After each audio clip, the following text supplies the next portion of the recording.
Assalamualaikum warahmatullahi wabarakatuh. Salam sejahtera untuk kita sekalian. Salam, Om Swastiastu, Namo Buddhaya, salam kebajikan. Pengembangan sumber daya manusia Polri harus dipersiapkan secara dini dan dilaksanakan dengan penuh perencanaan secara komprehensif dan berkelanjutan.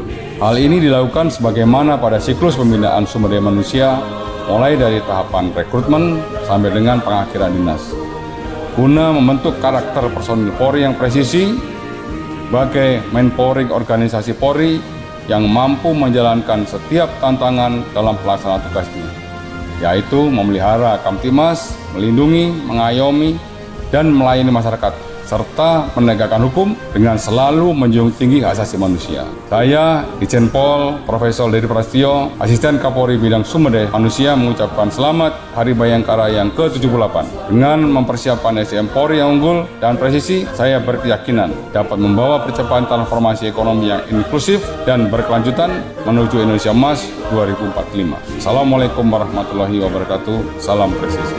Lindungi, ayomi, layani masyarakat.